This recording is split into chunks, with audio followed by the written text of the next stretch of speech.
All right, so we're live. Hi, everybody. I'm Rand Hoppy here again with another great show, part of our 3 days for 103. We're celebrating the 103rd, what would have been the 103rd birthday of Jack Kirby. We are the Jack Kirby Museum. I'm the executive director of the Jack Kirby Museum. And I'm the president.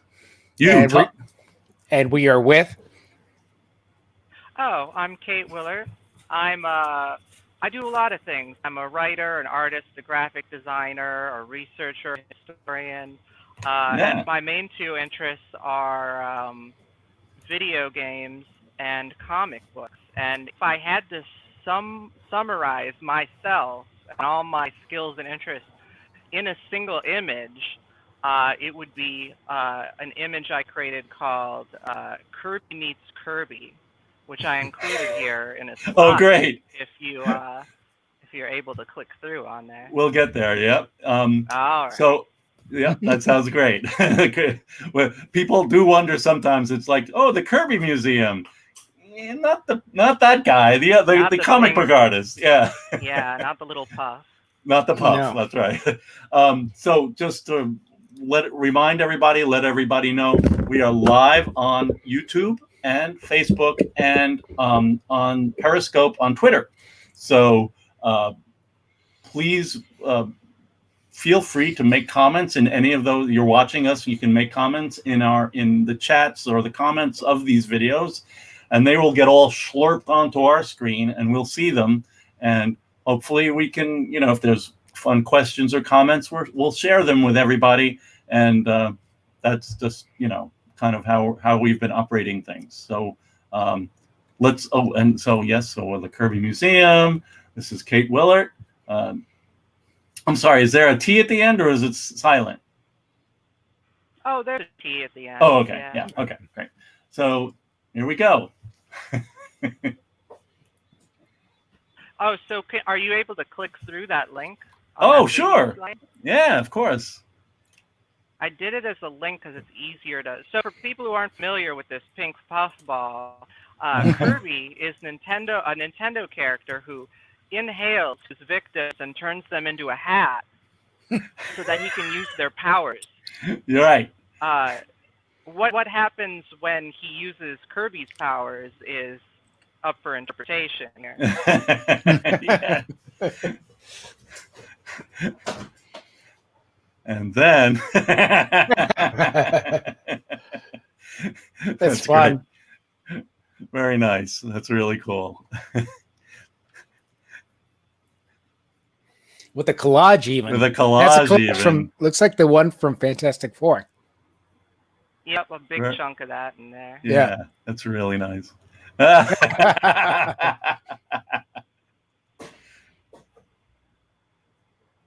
He's like, so I guess all right. we couldn't handle the power. Yeah. That's right. That's right. That's cool. Now what? Okay. So are we back? So what we're really here to talk about is Kirby Without Words. That's right. So the idea of Kirby Without Words is that Kirby and oops, shoot! It's that cell phone thing again. I don't know. It might be. We will wait. I'm sure Kate will make an attempt at coming back.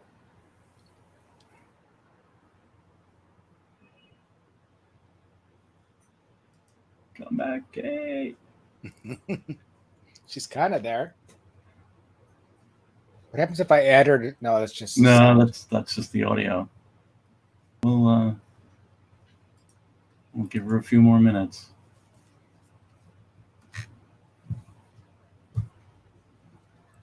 Yeah, now Kate's without words. Aw. Oh, that's... Scott. It's true. Let's see.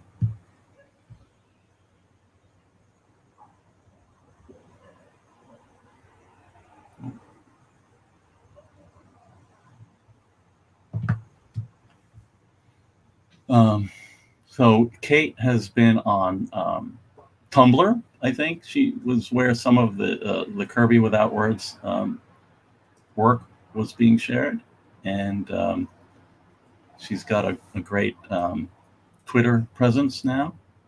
That's pretty enjoyable. I'm trying to find what her Twitter handle is. It's Kate Willaert. Yeah, Critical Kate Willaert. And she's done some really great research into video games as well. Mm-hmm. And I'm a big fan of some of her deep dives that she's done with the Carmen Sandiego property in video games. And she's making and okay. I guess my phone disconnected, didn't it? Yeah, we had a friend of ours yesterday, James, who was on the phone, and he was getting dropped a lot. So hopefully, well, I hope that doesn't. I know. So we'll see. Are you on Wi-Fi and data, or just data, or I don't know. Anyhow, let's just move on. I think it's all running on Wi-Fi. Yeah. All right. So we're back. You want to All right. kick it off? Yeah. Okay. When? What was I saying when I got cut off? You just started talking about your work here. Oh, okay. So, Yeah. Kirby Without Words, the concept behind it is that Jack Kirby and Stan Lee were working Marvel methods, sometimes called Marvel style, where Lee doesn't write the dialogue until after he sees the artwork. And what happens as a result is that sometimes the words in the story sometimes the words in the pictures are telling a different story. So here we have a sequence where Sue has trapped Doom in this room, and he's looking pretty nervous, and she starts kicking his ass, pretty much. Literally. Right. Yeah. Like, he's not in control at all of this situation. But Yes. then you get to Stanley's words. And Doom in the first panel is like, I've got you now, which it doesn't look like that to me. And then in the second panel, Sue explains that the reason she's able to do this is because she was taught how to fight by Reed Richards, who is the actual greatest fighter in the world. So, Oh my God.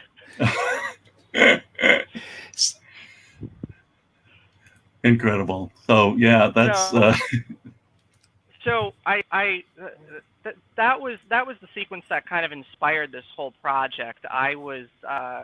I started reading Fantastic Four from the beginning, like 15 years ago, because I'd read so much about Kirby and I'd seen so many individual panels and pages of Kirby, and I was like, I've never actually read a full Kirby issue other than like X-Men #1 or whatever. So I started reading from the beginning, and I got to that sequence, and I was like, hold on a minute, like I knew what Marvel method was, how most people use it.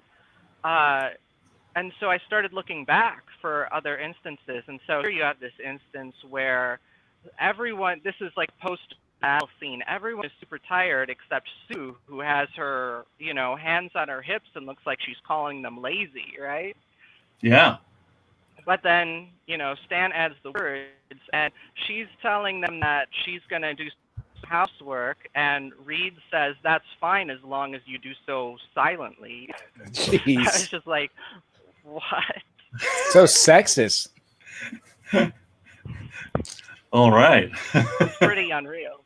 Yeah. So this is one of my favorite sequences. This is my one excellent scene, where I think this is this number 6?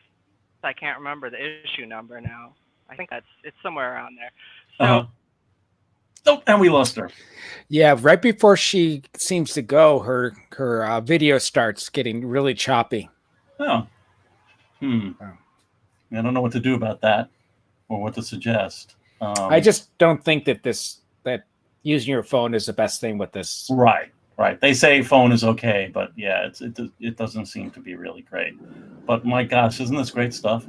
Yeah. Oh my God, this is so cool. And I think I know this sequence too. Is yeah. It's really cool. So we'll I used to work with a developer, and he had just started reading all the Fantastic Four because he downloaded it for his iPad, and he would bring it to me and show me all these like lines where women are meant to be clean or be in the kitchen cooking for their man and all that kind of stuff. A lot of that. And to be honest, most likely Jack Kirby had nothing to do with that. He totally respected women. I don't think he would ever write anything like that. No. So, all right. Here she comes. She comes. We'll keep. Okay. Hello. I'm sorry. This is That's such a okay. catastrophe. I don't know what to offer as a solution. We're willing to keep doing it as long as you're able, and it doesn't, if we get a few minutes like that, I think we should just keep going, and if you drop, and you come back, it's fine, because I have to we love this stuff. pay more attention to when I drop so I can try to get in there quicker. Good point. Yeah. So I think you said that was your excellent meme, and that you were. Okay, yeah. Like one excellent scene is the thing that a video series on the internet where a bunch of people analyzed favorite scenes from X-Men movies, but some people did comics, So here's a comic page where I love this because it works so well visually without words, The squiggly lines indicate that Jean's using her power to take off her blindfold. Once she has it off, she looks around and she sees a cart that's labeled knives, a circus cart. So she grabs a knife and unties herself and rescues the X-Men. And this is such a great scene because not only does it do a great job of explaining how Jean's powers work visually without words, but it also kind of indicates that she might be the most powerful member on the team, because if she wanted, she could just grab a bunch of knives and throw them at people, Yeah, right. It's true. So Stan adds these words where the whole thing is Professor X explaining to her what to do. Like, he has to explain even the idea of grabbing a knife because, she doesn't have a single thought in her head. She wouldn't be able to think to do this, So, we get to the last panel of this sequence, and they're basically like, it's all Professor Xavier, he saved us.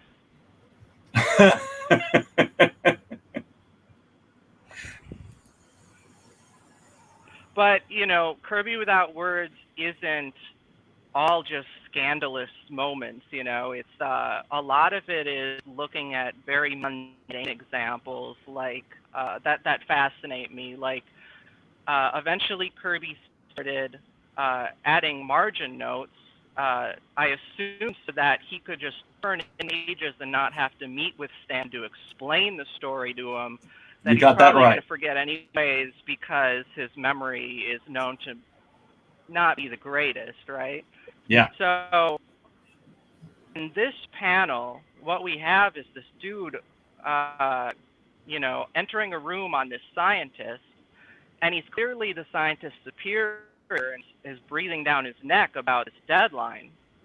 But when you read the margin notes, you discover that actually he's not his superior. He's the scientist's secretary, and he's holding an appointment book. And I didn't even notice the book when I read it. This is just such a great example of the power that words can have over images and how words can change an image. And, if you're not really looking closely, I mean, if Kirby had drawn this to be his superior breathing down his neck, he would have been a lot more aggressive and hunched over things like that, But without these margin notes, she might be going.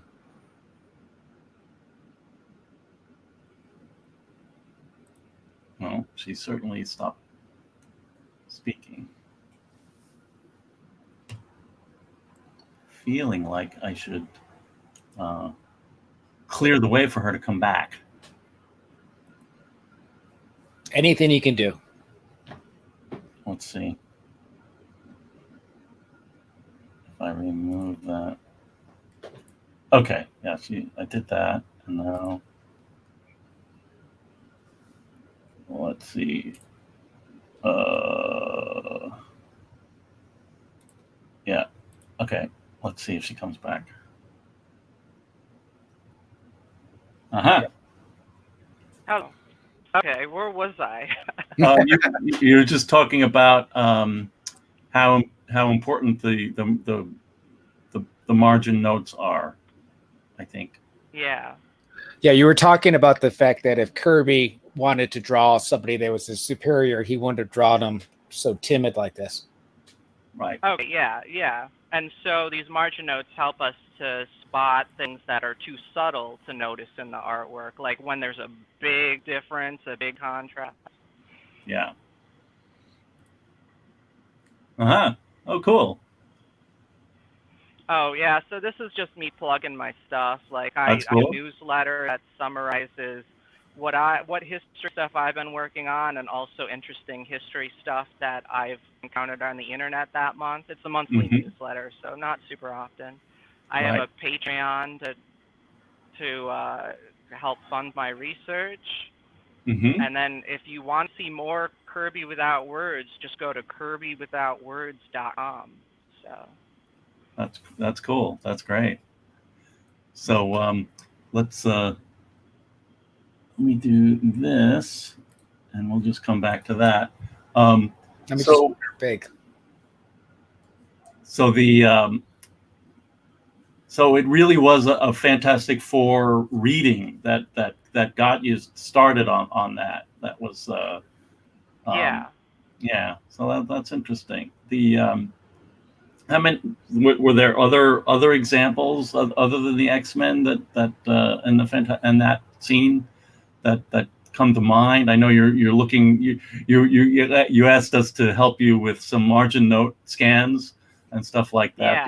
Yeah. Is there something in particular that's at the forefront that you're really interested in looking at?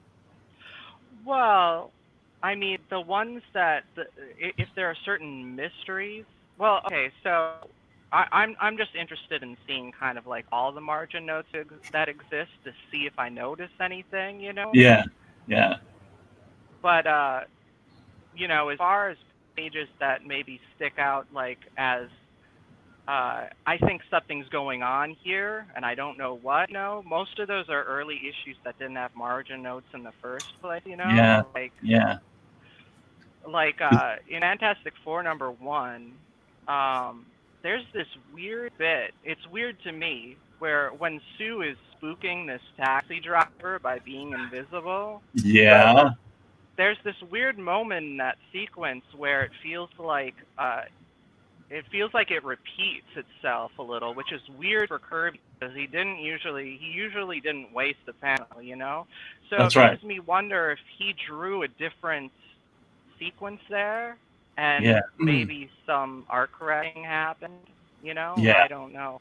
Or in X-Men #1, there's this panel where Magneto is almost completely covered by a giant word balloon that's like 2 paragraphs of text, and I'm like, is Magneto doing something under what is happening under that balloon? I don't know. Right.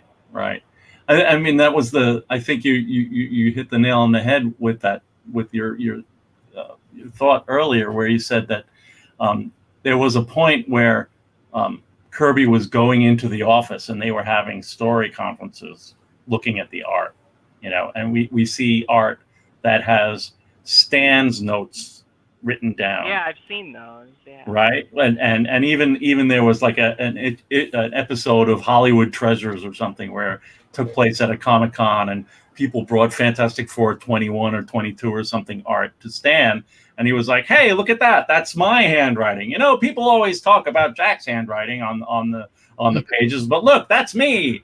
And it's like, yeah, well, that's because Jack brought the pages in and you were making notes so that you could like what was going on in the story, so that you could write the script. And but there. I even mentioned it last night, and we kind of had like this chaos, just kind of a bunch of people hanging out in this scenario, and I was thinking about how we have the Silver Surfer as a character that kind of came only from Jack Kirby, because Stan opened the envelope from the post office and was like, "What's this?" Mm-hmm. You know, and it was pretty much because Jack wasn't going into the office anymore.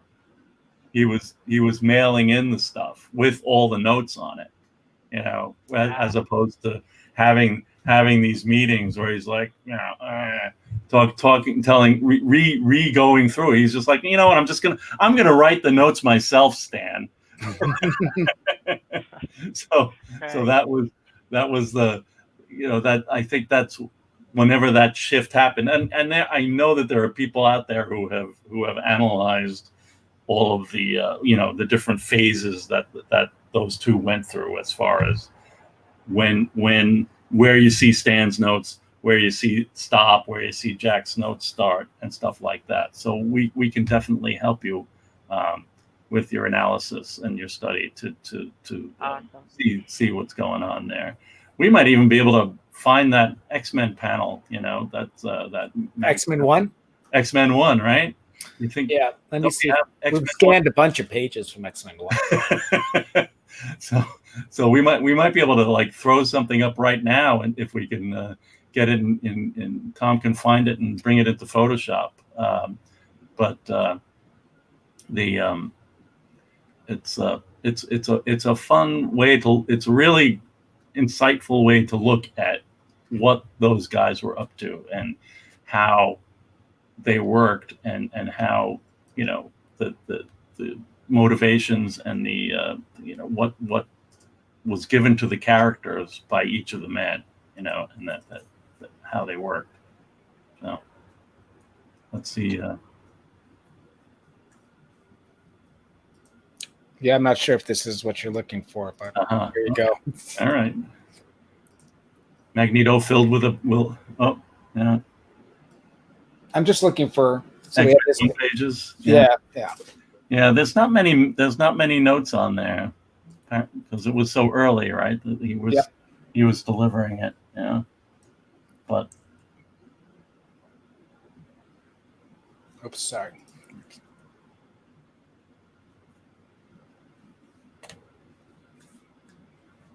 Yeah,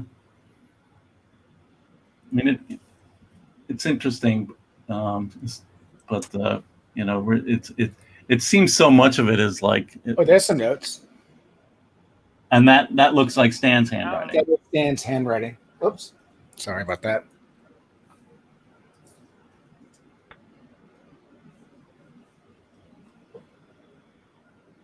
Yeah. Yeah, I'm always darkening these in Photoshop to try to That's read right. more. Yeah. It's all kinds of adjustments that we do. Yeah. Irresistible. He's working on spelling. So is that the page that has Magneto covered in text? I don't even remember.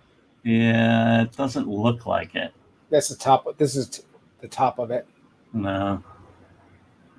No. I don't remember how many pages we have from. Not too many. Not too many. Yeah. 26. Yeah. So I will. That's pretty much it. Put that back up, actually. So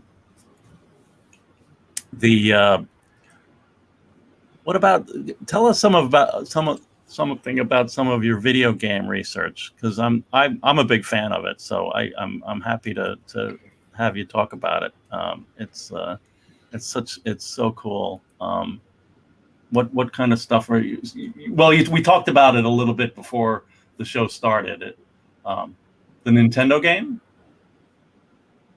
Yeah. So I do deep dives into comic book and video game history. Always trying to look to dig up lost history or history that just doesn't get talked about enough. Um, so a bunch of my projects right now. Oh.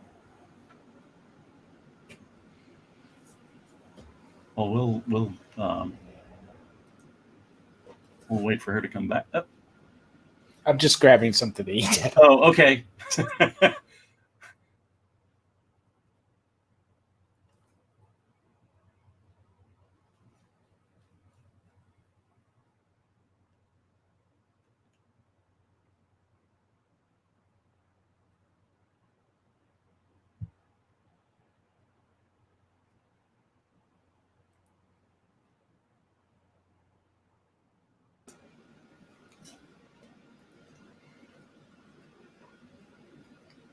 Bear with us, folks. Let's see if we can get Kate back.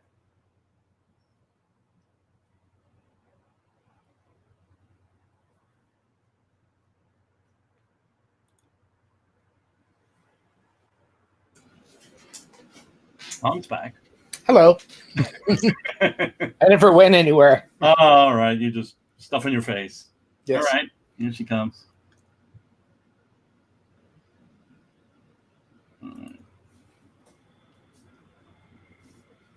Hello. Okay. Hello. So what is it now? What's the current project?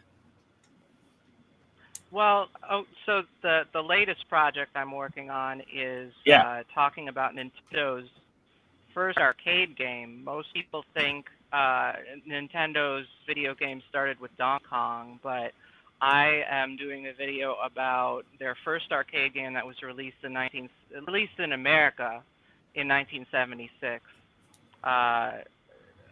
Which is it's a fascinating arcade game because it's before Nintendo started doing pixel-based video games.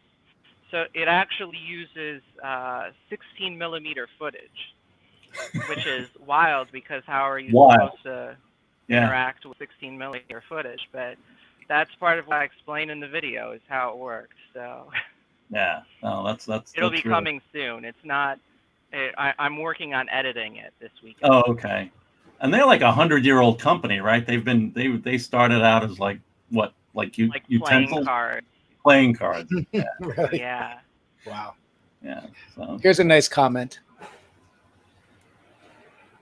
Yeah, that's Alana. Thanks, Alana. Yeah, Alana. Yep. Thank you. Yeah, we love it. We so love yeah, the... my discovery of Kirby was kind of weird. It's a weird story that kind of winds around because so I got into comic books in 1993 from the X-Men cartoon. That's what got me into them. Yep. And that same year, Wizard released an X-Men special. Like it's not a regular issue of Wizard. It's this weird special edition thing. And yeah, it's foil and shiny. How can you resist? I know, right? Yeah, the 90s, they had a lot of covers like that. Yeah. Yeah. The great thing about it, though, is it doesn't just talk about the characters. Half of it, or maybe more than half, is talking about the creators and the behind the scenes and all the people who were important to the X-Men through the years. So I kind of credit this book for getting me into the behind the scenes history of my favorite geek things, right? Yeah. But the weird thing about this magazine is they don't actually say much about Kirby. They have a whole feature about every artist who had a run on Uncanny X-Men, and their blurb for Jack Kirby is, "He's the king. What more is there to say?" Oh no, that's it. And as a new reader, I'm like, I don't know what do I need to know, you know? And their feature on the creation of the X-Men is written by Stan Lee. So it's just him repeating his story again of how he came up with the name. Although he does say that Jack created the Danger Room. So for a long time, I only knew Jack Kirby as the co-creator of the X-Men. He created Danger Room. And I saw a reproduction of X-Men #1, that Masterpieces reproduction where they Sure. recolor it really badly, you know? Yeah. So it looks, but that actually turned me off of the early Marvels because it was so poorly, that issue is so poorly written. It's huge blocks of text explaining what's already happening in Image, and I was so bored, you know? So my real introduction to Kirby happened like 5 years later. In between junior high and high school, there was this summer art camp thing at one of the local colleges. It was an art camp. You're not actually camping. It's just a week-long seminar where you get to try out different mediums that might be. Oops. Try out, when she comes back, try out different mediums at art camp. Okay. Yeah, that's what we'll get her to get back to. That's great. Great story. Man, wizard. Woo! Yeah. Yeah, that's about the time as like, oh, here she comes. Yeah. He's the king. What else do you need to say? All right. So, yeah, so you're talking about just a second. That's all right. Oh, she's out. Not quite. She's just. Yeah, I know.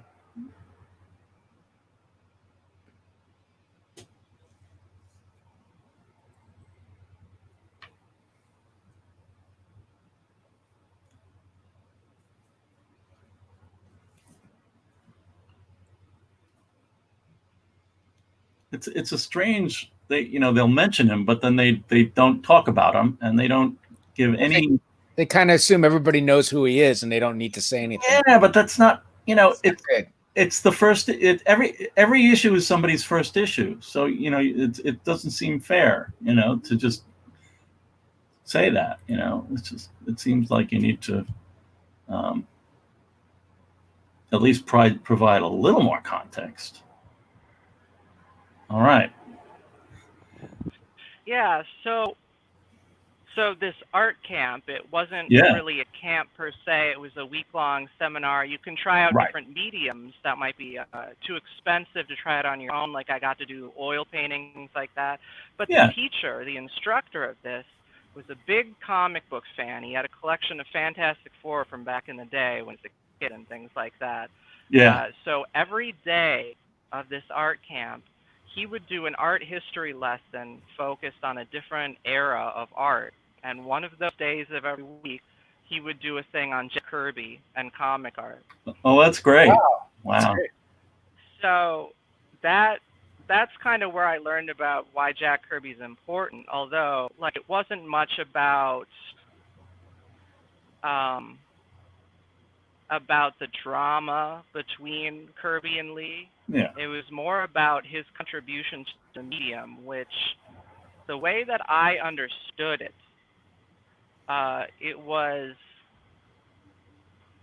it sounded like by the time the Silver Age Marvel revival of their superheroes happened, Kirby had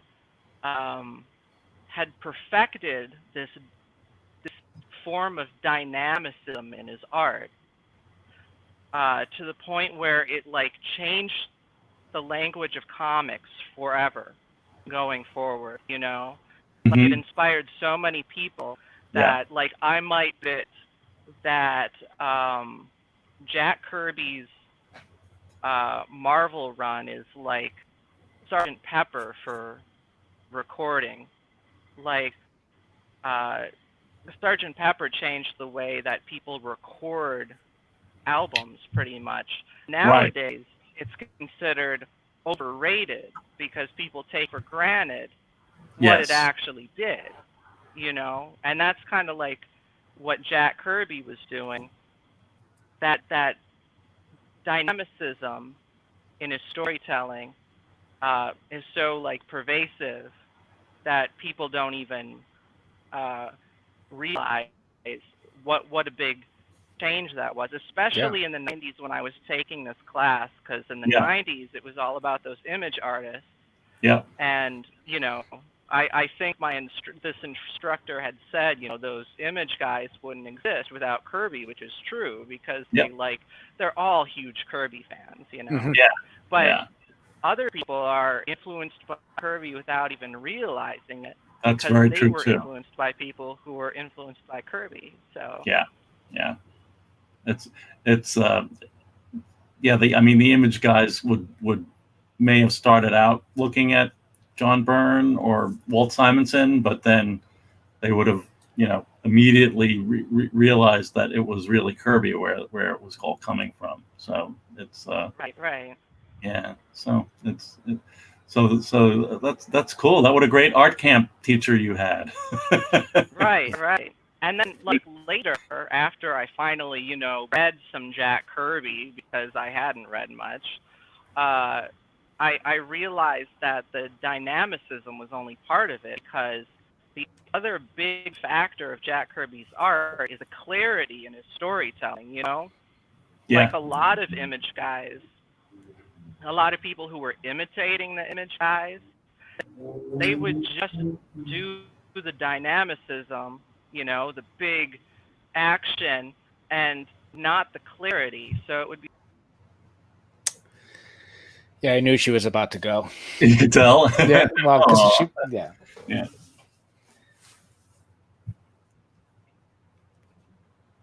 funny how I blur out on occasion. I don't get it. Yeah, why is that happening? I don't know. Do I have a headache? No, I don't.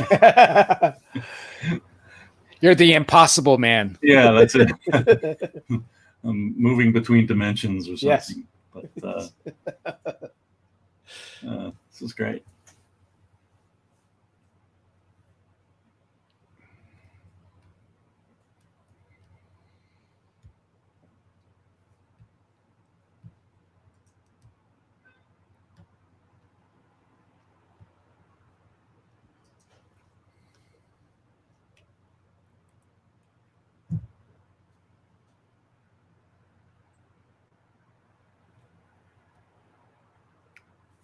Okay. She's back. Let me get her up there. Okay. Oh. So there's there we go. Great. So yeah, you know, his clarity of storytelling was just it's the reason why Kirby Without Words works, is that his storytelling is so clear that you can read it without the words, you know. Yes. Yeah. That's true, and there's not a lot of people that can take whose work can be analyzed in such a way. I have a question. What do you think about when he did New Gods and his Fourth World, when he was able to put his words with his pictures? What do you think of that? My great shame is that I still have not gone through and read the DC runs. I'm still trying to read all of the Marvel runs. I haven't even finished the Marvel stuff, partly because when I started Kirby Without Words, like I said 15 years ago, I was reading Fantastic Four and first noticed this, and I started Kirby Without Words in like 2015 or 2016 or something like that. Yeah. When I started that, I had a subscription to Marvel Unlimited, which has all of the old stuff, and I'm like, you know what? I'm going to do Kirby Without Words, but I'm not just going to read Kirby stuff. I'm going to start at Fantastic Four #1, and I'm going to read all of the Marvel's superhero books in order from week. Oh, okay. And then life caught up to me.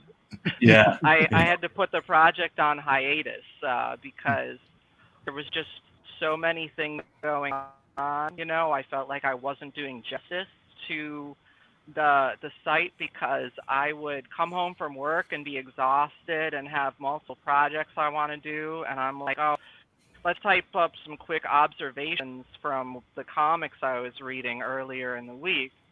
But it's all first draft stuff, so when I read the blog now, I cringe a lot, because I'm like, it looks like I don't know how to write. Like, if I revive the site, I want to do an edit pass first, clean it up, and then move forward.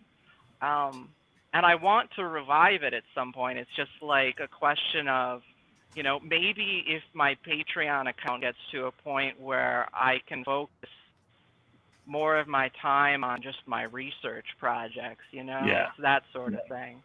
Yeah. Well, But I mean, I've seen all sorts of his DC work.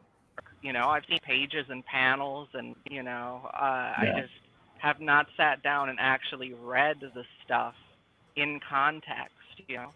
Yeah.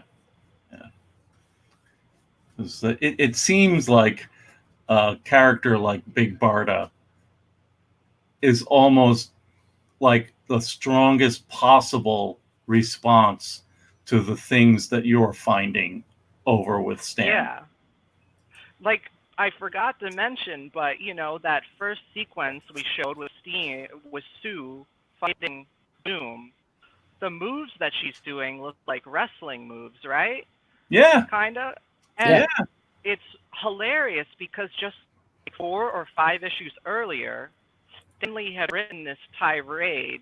There was an issue where the Fantastic Four are responding to reader letters, and Dan writes this thing about how readers need to stop expecting Sue to take a more physical role in the stories. If you want to see women fighting, you should go see lady wrestlers. That's the phrase he uses, right? And I think Jack Kirby liked lady wrestlers, and I think Big Bart is kind of a lady wrestler. So. Yeah, without a doubt. That's right.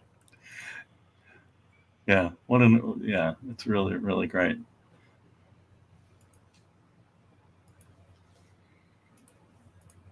Yeah, that's amazing. Just re-looking at it, I'm like, oh my God. So I don't know. Does anybody have any questions for Kate in the chat? Kate, are you frozen?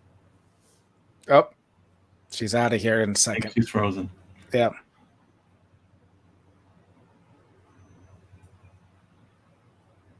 That's too bad.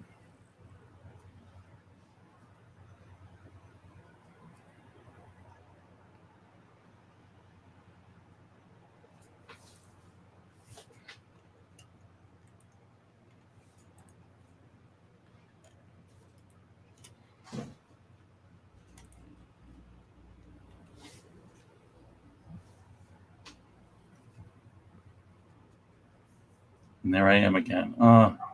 Yeah, I'm a little seasick. It's like it's focusing on something else, like the backdrop. There it is. I probably ticked a box on the Logitech software that made that happen. It's all it takes. Yeah. All right. So I feel 45 minutes, I think we've done a great job. Technical challenges, whatever, they happen. It's great that you were able to join us. We really appreciate you having come here and shared your work with us. Yes, thank you. We look forward to more of it. Let us know how we can help. We'll keep talking about scans and liner and margin notes and stuff like that in email, right? All right. Yeah, and I guess that's it. Well, we're gonna say farewell. We got another show in a few minutes, and well, thanks again, everybody. Thank you. All right, bye-bye.